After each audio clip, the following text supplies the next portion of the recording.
क्या कांग्रेस पार्टी में आदिवासी अध्यक्ष की चल रही है, ये पूछने योग्य बात है।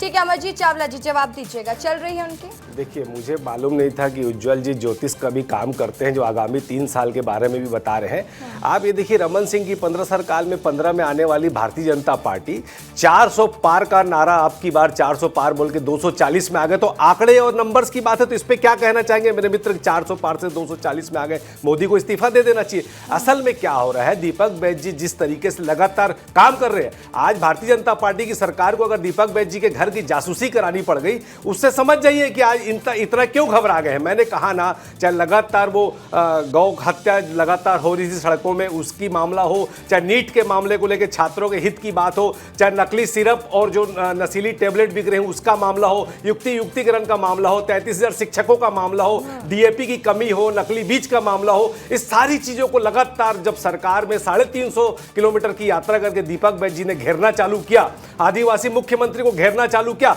ये बात करते हैं कि हम कुछ नहीं कर पा रहे। अरे इन लोग तो 2 साल में मंत्रिमंडल का विस्तार तक नहीं कर पाए। बोलते मुख्यमंत्री का विशेषाधिकार होता है, अभी तक ये मंत्री बना नहीं पाए। पता ही नहीं चल रहा ओपी चौधरी मुख्यमंत्री है कि विजय शर्मा है कि अरुण साव है कि कौन है। लगातार ब्रिजमोहन जैसे कई लोग चिट्ठियां लिख रहे हैं, अजय चंद्राकर अलग असंतुष्ट है। तो समझ ही नहीं आ रहा, उसकी घबराहट सामने आ रही है और दीपक बैज जी की सक्रियता सामने आ रही है। इससे घबरा कर ये लगातार इस तरह की बातें कर रहे हैं। दीपक जी बड़ा आरोप लगा दिया है कि समझ में नहीं आ रहा मुख्यमंत्री कौन है।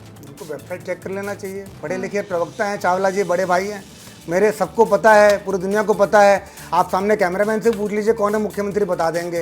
पर बाहर जाके आप पूछेंगे कि कांग्रेस के प्रधान कौन है, रिमोट नहीं बता पाएंगे, रिमोट नहीं कंट्रोल बता पाएंगे। बोलते बैठ जाओ, बैठ जाते, बोलते खड़े हो जाओ, खड़े हो जाते, बोलते हंसदे हो, अंबानी को दे दो, दे देते, तमनार अडानी को देना है, दे देते हैं, बालाडीला अडानी को देना है, दे देते। बोलते भैया मंत्रिमंडल गठन अभी नहीं करना है, नहीं करते। अरे जून 24 में नड्डा जी का कार्यकाल खत्म हुए 1 साल से ज्यादा हो गया, अभी तक ये राष्ट्रीय अध्यक्ष नहीं बनाए। अभी छत्तीसगढ़ में कई मंडल अध्यक्ष नहीं बने भाजपा के, सरकार होने के बावजूद मंत्रिमंडल का विस्तार नहीं कर। इससे आप समझ जाइए, इससे समझ जाइए, अब कुछ भी होता है फिर राहुल गांधी। अरे 400 से 240 में आ गए, इसी राहुल गांधी के नेतृत्व में 400 से 240 में आ गए।